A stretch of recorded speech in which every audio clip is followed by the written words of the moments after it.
L'étude des philosophes et du devenir de la pensée philosophique, d'abord chez chacun d'entre eux, c'est-à-dire comment a-t-il cheminé, à quelles questions s'est-il intéressé, quelles difficultés a-t-il rencontrées, j'allais dire quelle bifurcation a-t-il proposé, quelle distinction a-t-il faite.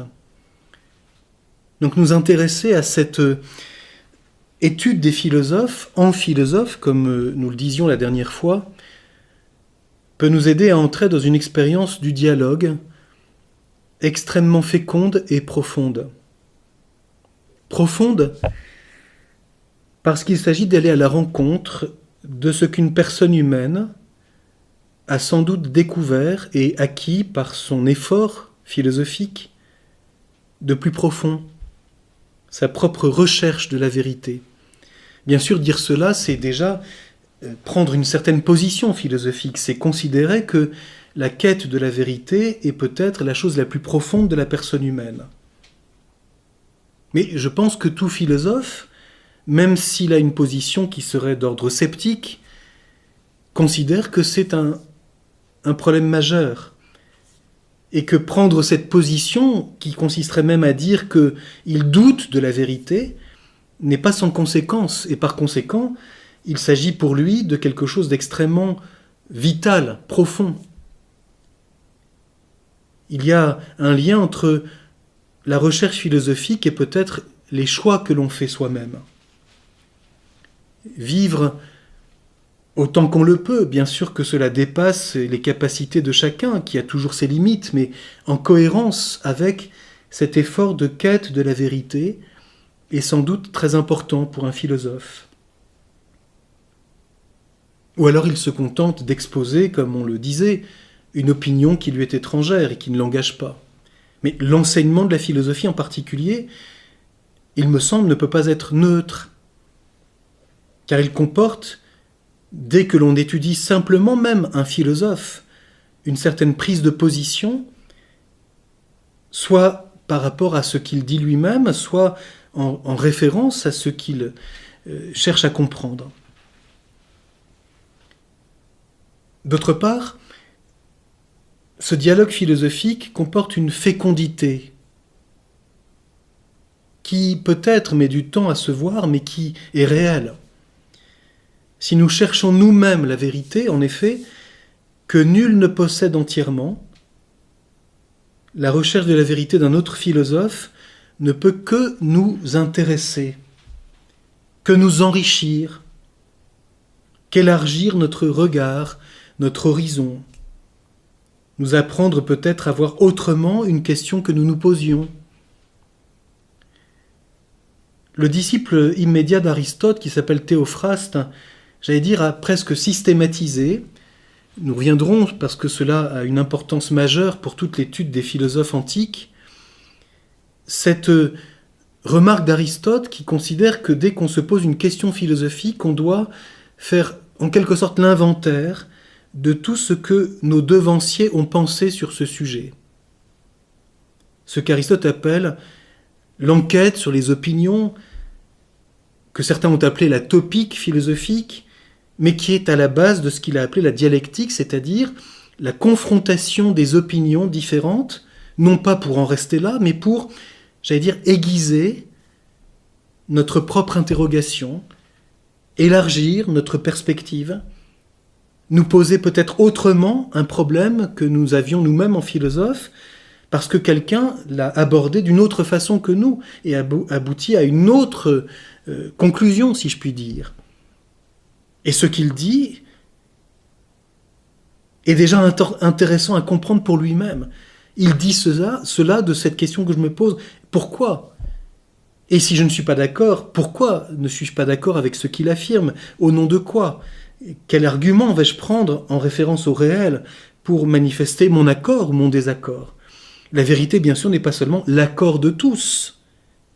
Elle dépasse ce que chacun pense, mais la diversité des positions philosophiques nous apprend à mieux nous interroger, à retourner, j'allais dire, à l'école de la réalité incessamment.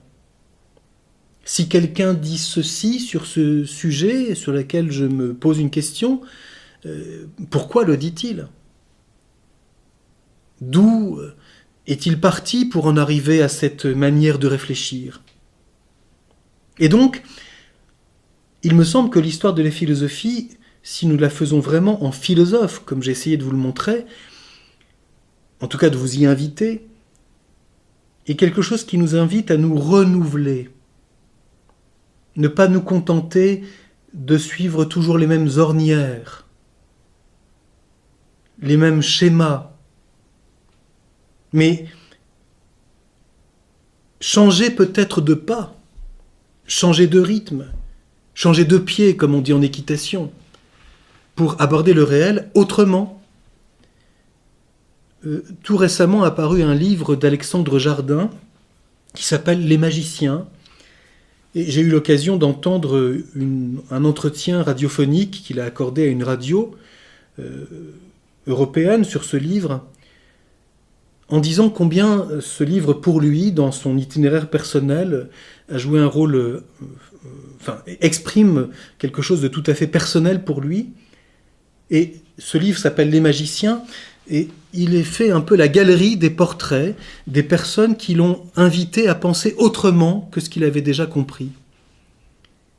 Alors peut-être le mot magicien est-il dans le style d'Alexandre Jardin, mais j'aurais envie de dire personnellement que tout philosophe, dans la mesure où il cherche la vérité, et non pas un magicien qui ferait surgir d'une boîte un clown particulier, une opinion dérangeante.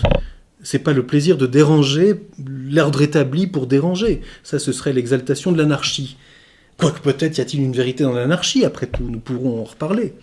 Mais ce que veut dire Alexandre Jardin, c'est que finalement, quand on reste dans la façon de penser habituelle, on répète toujours la même chose, et qu'il suffit que quelqu'un ait abordé un problème d'une autre façon pour renouveler entièrement les choses.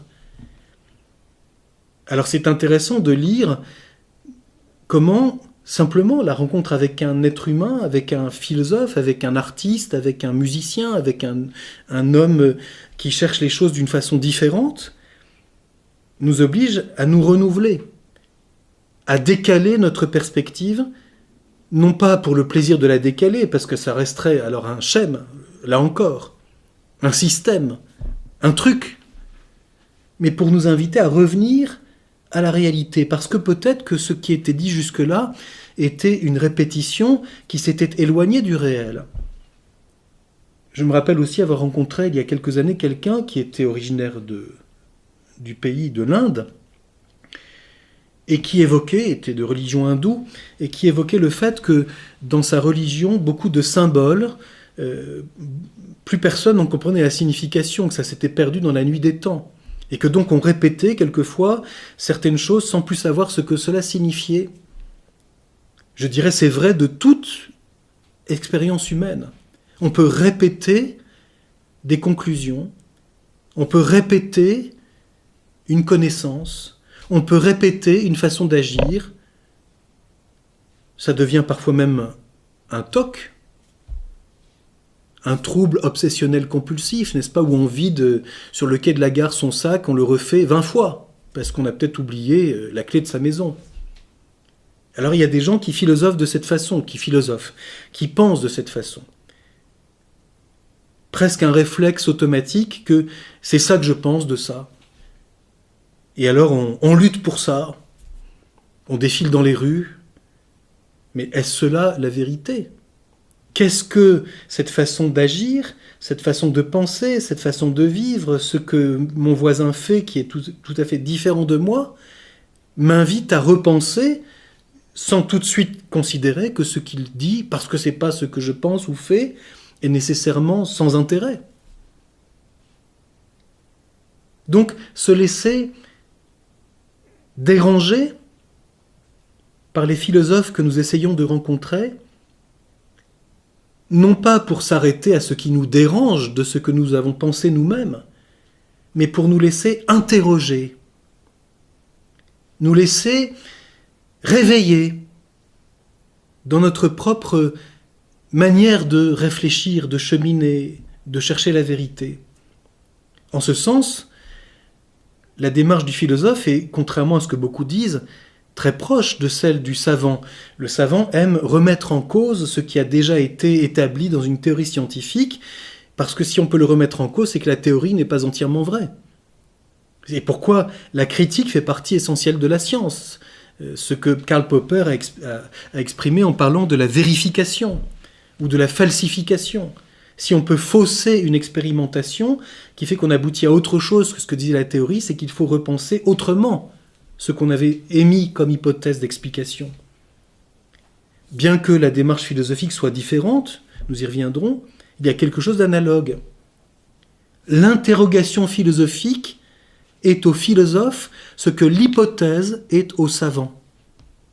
Or le savant émet une hypothèse nouvelle quand confronté à la réalité et peut-être secoué par la recherche d'un autre de ses confrères savants, aime à chercher d'une façon nouvelle. Le philosophe, confronté à un autre philosophe, à quelqu'un qui a philosophé peut-être avant lui, peut-être plus que lui. C'est bien souvent le cas, surtout quand nous mettons à l'école des grands, de ceux que nous pourrions considérer comme des maîtres en philosophie, parce qu'ils ont été déterminants dans la recherche de certaines problématiques.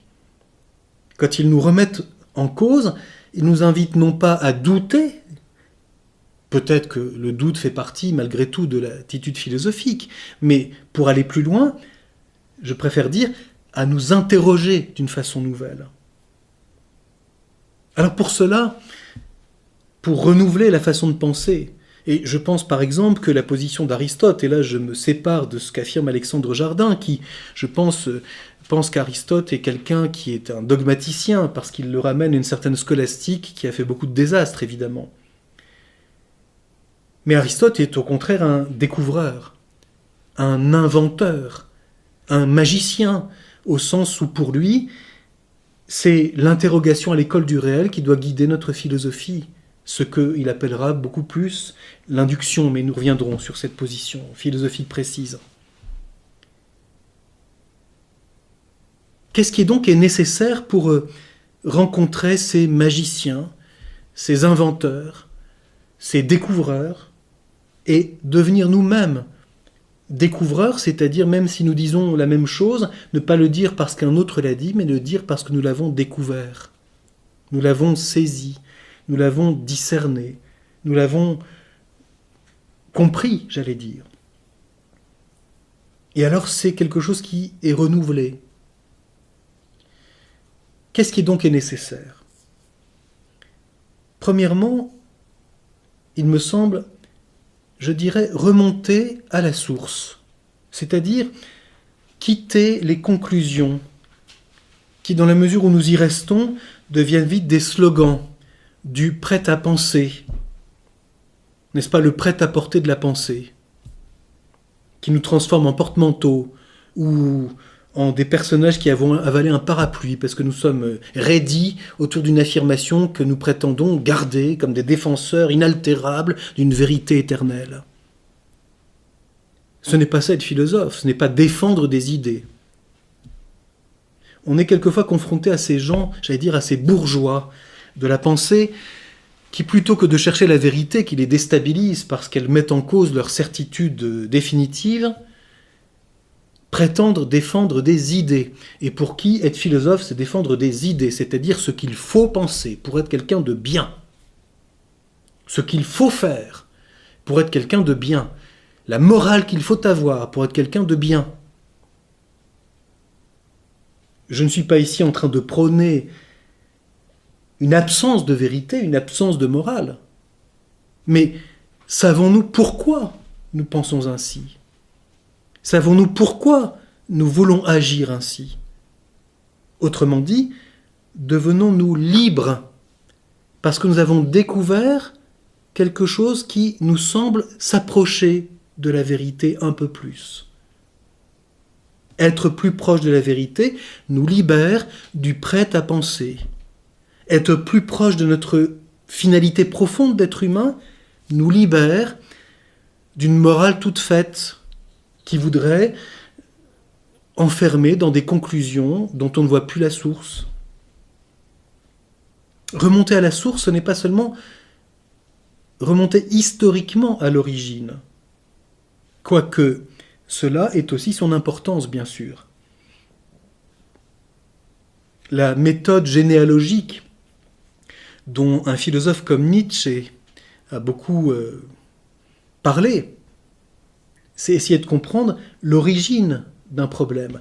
Comment quelque chose s'est-il développé? Et donc c'est vrai que se poser la question de l'origine d'une question, de l'origine d'une affirmation, de l'origine de la position d'un philosophe est très important pour comprendre ce qu'il dit.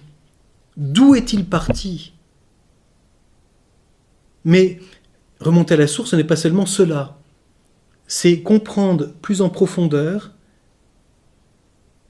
le réel lui-même,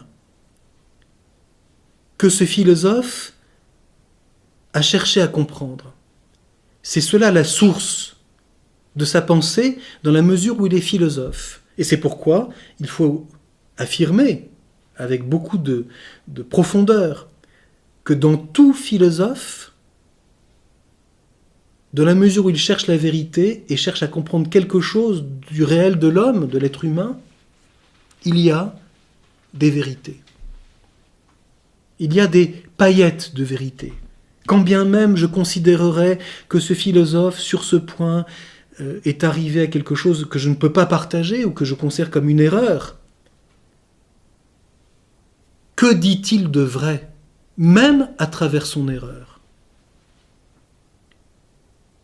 Nous aurons l'occasion d'évoquer cela. Et du coup, de replacer, j'allais dire, un philosophe dans la densité de sa pensée et dans l'effort de sa recherche. Même si je ne partage pas tout ce qu'il affirme, au nom de la vérité, ce qui ne signifierait d'ailleurs pas que moi je possède la vérité. Mais pourquoi je dis que je ne suis pas d'accord? Quand bien même je ne partagerai pas ce qu'il dit, pourquoi a-t-il dit cela? Et qu'a-t-il dit de vrai, même si c'est en quelque manière déformé par un certain prisme que je ne partage pas?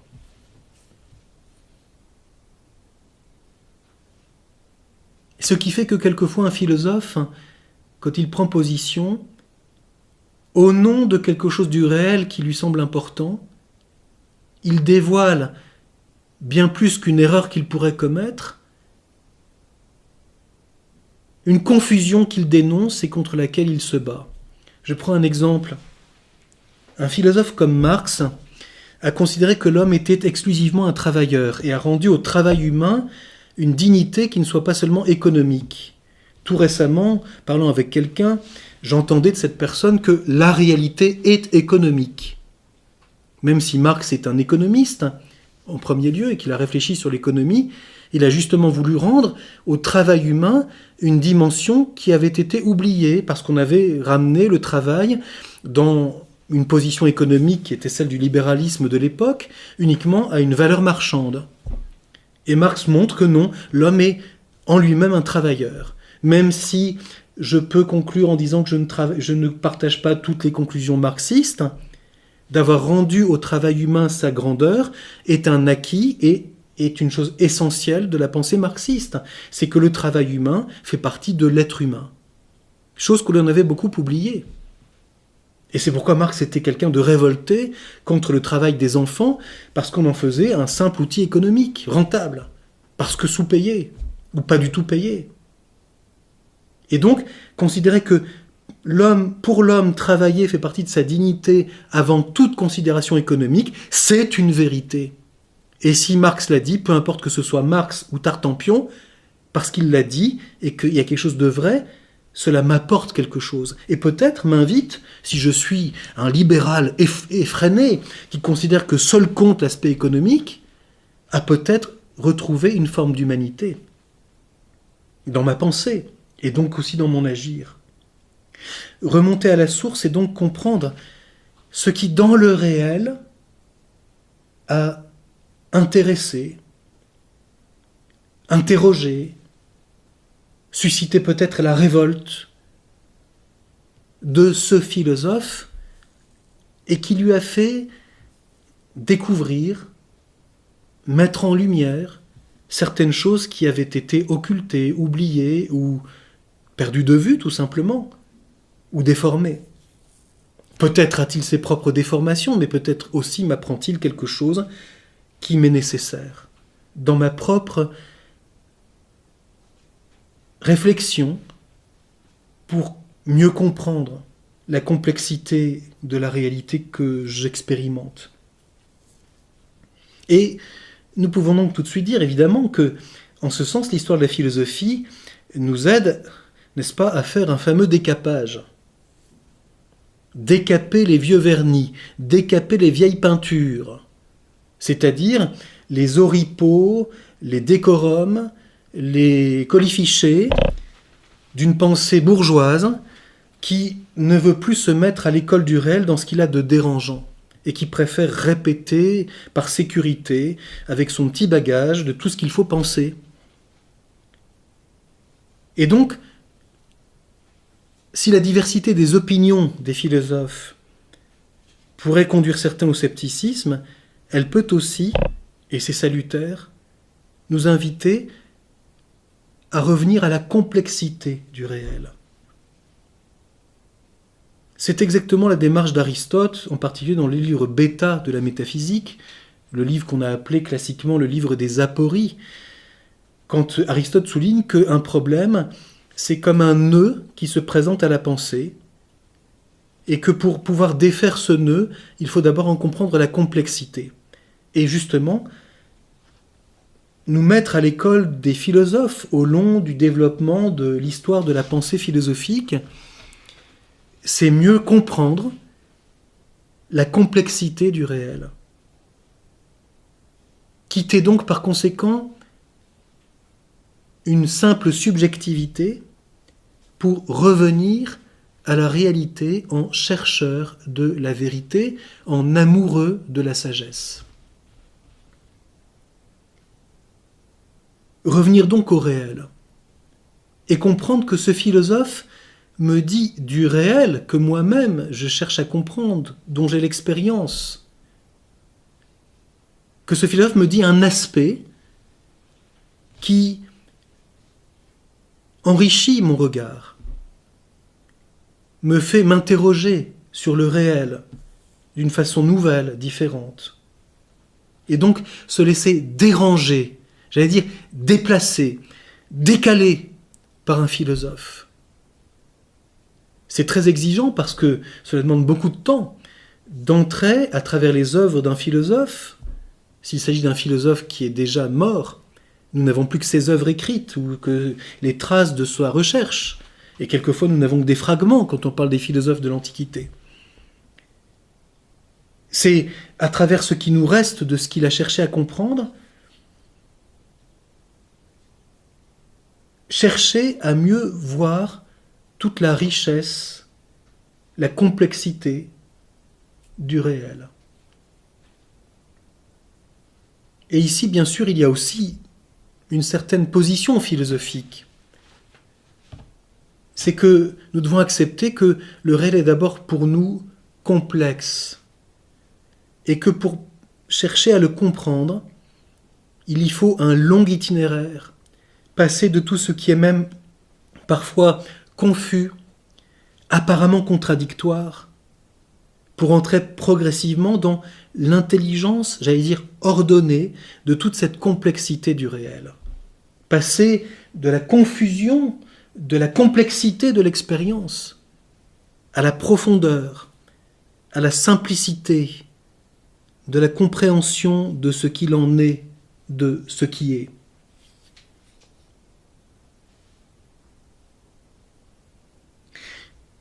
Revenir au réel, mais aussi, allons un peu plus loin.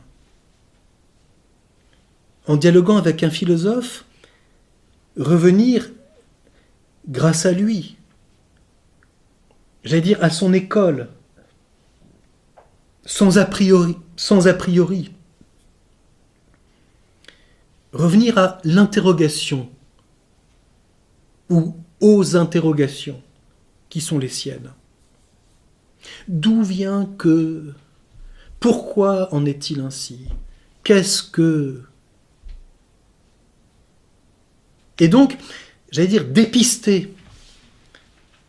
Quelquefois, le philosophe exprime très clairement, j'allais dire, quelle est son interrogation, quelle est sa recherche, à quoi s'intéresse-t-il.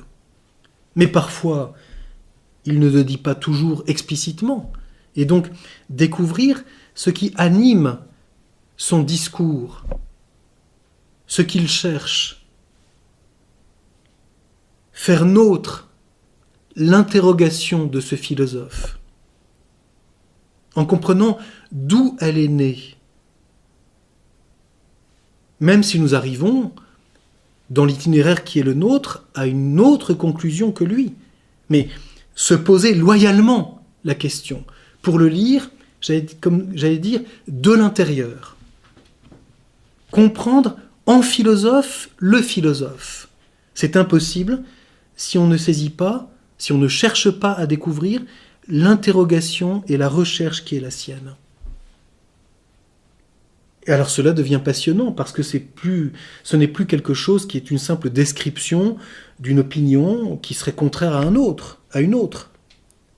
C'est entrer dans la démarche même philosophique de ce philosophe. Merleau-Ponty, que nous avons eu déjà l'occasion de citer, a une phrase très emblématique qui d'ailleurs nous fait peut-être penser à d'autres philosophes. Je pense à Kierkegaard, à Socrate dans l'Antiquité. Merleau-Ponty a cette phrase « L'idéaliste n'interroge plus ». Le philosophe interroge. Socrate parcourait la cité en interrogeant ses contemporains sur ce qu'ils croyaient savoir, ce qu'on a appelé l'ironie socratique, mais qui est en fait une pédagogie de l'interrogation. Toi qui es général, dans le dialogue de Platon qui a pour titre le Lacès étant un personnage qui est en l'occurrence un homme d'armes, un général, un combattant. Toi qui es militaire, tu sais nécessairement ce qu'est le courage. Dis-moi ce qu'est le courage. Qu'est-ce que le courage ? Et Socrate interroge l'homme qui fait, j'allais dire, profession du courage. Aller à la guerre pour défendre sa cité suppose une vertu qui est celle du courage, la force. Mais sait-il vraiment ce qu'est le courage ? Et Socrate ne cherche même pas la réponse. Il veut proposer une discipline qui est à la fois philosophique et d'une certaine façon morale, une attitude face à la vérité, qui est celle de l'homme qui interroge. C'est pourquoi la plupart des dialogues socratiques de Platon n'aboutissent pas nécessairement à une conclusion. On n'a pas, au bout du compte, la définition du courage. On a plutôt l'interrogation. Sais-tu vraiment ce qu'est le courage ? Cela exige que je revienne constamment à mon expérience du courage et aussi à mon expérience du non-courage, comme dirait Aristote. De la lâcheté, de la peur, de l'évitement de la situation difficile pour éviter le combat. Il y a tellement de gens qui, dès qu'il y a un combat, se défilent.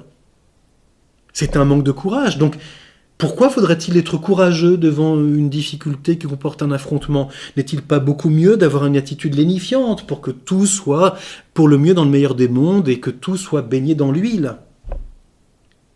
Donc, le courage est-il une chose bonne ou mauvaise ? Le combat comporte-t-il une chose positive ou n'est-il que négatif ? Ainsi de suite. Et donc, avec Socrate, interroger Lacès, c'est se demander soi-même quelle expérience ai-je du courage ? Qu'est-ce que le courage ? Bien sûr, ce n'est qu'un exemple, mais c'est pour bien comprendre comment, quand nous abordons un philosophe, nous avons à comprendre à quoi s'est-il intéressé dans la réalité, mais d'autre part, quelle est son interrogation ?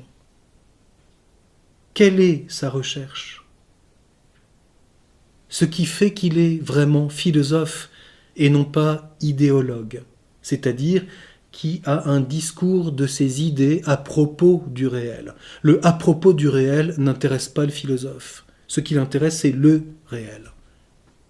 Et donc, de s'interroger indéfiniment, ce qui ne veut pas dire qu'il n'y a aucune réponse, mais toute réponse apportée à l'interrogation est elle-même une exigence de repenser constamment ce que nous cherchons à connaître à l'école même du réel. Si nous nous posons cette question, nous découvrons, j'allais dire, peut-être une forme d'unité de la pensée d'un philosophe.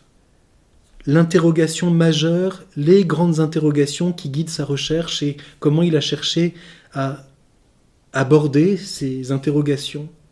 Et de ce fait même, comment a-t-il organisé sa pensée philosophique? Ce qui comportera évidemment des positions très différentes de ceux qui veulent construire un système qui prétendrait répondre à tout, à ceux qui considèrent que la philosophie ne peut pas être un système, qu'elle est plutôt une pensée qui s'organise analogiquement, c'est-à-dire à l'école de la complexité du réel, et qui considère donc que la vérité est à la fois une, parce qu'elle nous dépasse toujours, et multiple, parce qu'elle est à des niveaux différents.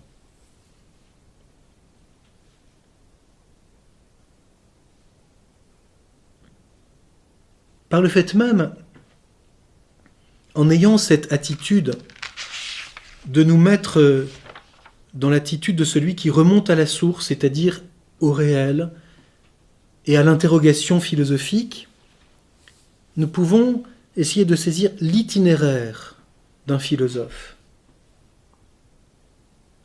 Le philosophe authentique ne peut pas se contenter des sentiers battus ou des autoroutes. Prenez la métaphore que vous voulez. Il y a, n'est-ce pas, sur certains fournisseurs d'itinéraires, des itinéraires conseillés et des itinéraires découvertes. Voulez-vous l'itinéraire conseillé, le plus rapide, le plus court, l'itinéraire touristique qui vous fait faire tous les détours, l'itinéraire découverte, l'itinéraire économique si votre souci est la facture d'essence? Pour ma part, j'opte pour l'itinéraire découverte.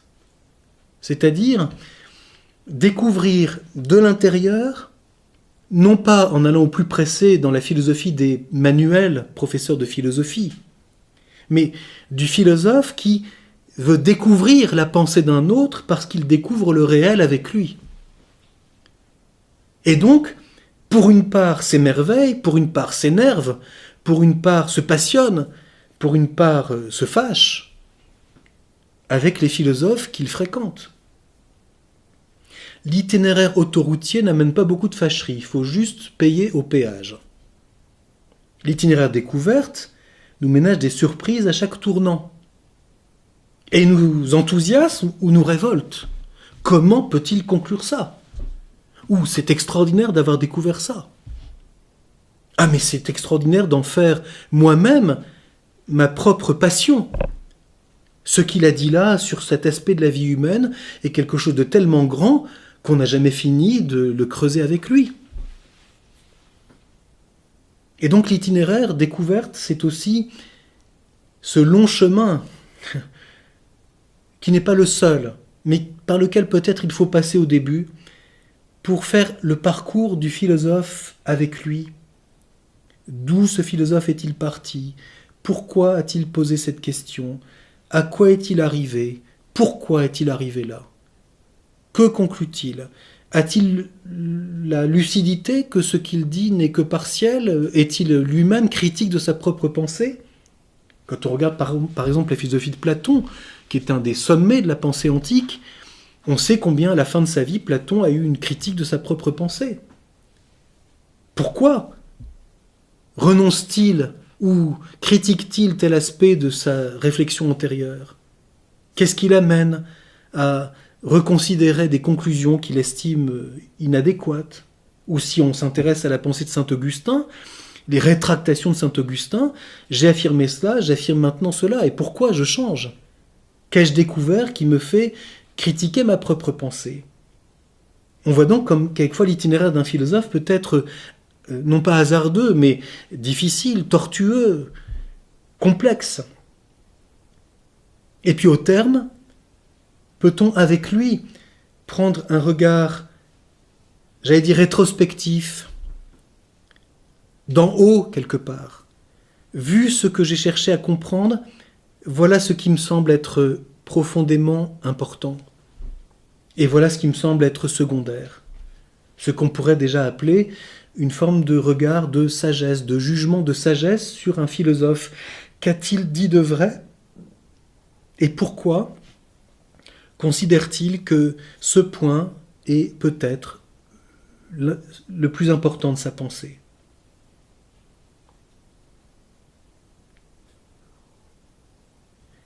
Et pour conclure, je voudrais ici me référer à une remarque d'Aristote au début de son traité Peri-Uranu, du ciel, où Aristote s'intéresse au cosmos, donc en philosophie dite de la nature. Et Aristote a cette réflexion très profonde. Une toute petite différence au point de départ a d'immenses conséquences au terme. Et par là, nous avons en quelque sorte un résumé tout à fait étonnant. Un itinéraire a un point de départ et il a un terme. Quel est le point de départ de ce philosophe ? Et jusqu'où est-il arrivé ? Peut-être d'ailleurs a-t-il repris plusieurs fois cet itinéraire. On pense à tel philosophe dont on dit quelquefois qu'il a 7 aspects de sa pensée successifs, parce qu'il a repris indéfiniment les choses et qu'il a varié 7 fois sur ce qu'il estime important. Peu importe l'anecdote ici, mais le point de départ et le terme se tiennent. Et l'itinéraire de ce philosophe qui s'est intéressé à cette question, à cet aspect-là du réel, qui est arrivé à affirmer cela. Puis-je parcourir l'itinéraire avec lui ? Et à quel moment ? Suis-je de conserve avec lui ? À quel moment vais-je prendre un chemin différent ? Et pour quelle raison ? Voilà encore un aspect par où nous faisons l'histoire de la philosophie en philosophe et pas seulement en historien qui considérerait les choses de l'extérieur dans simplement un exposé matériel.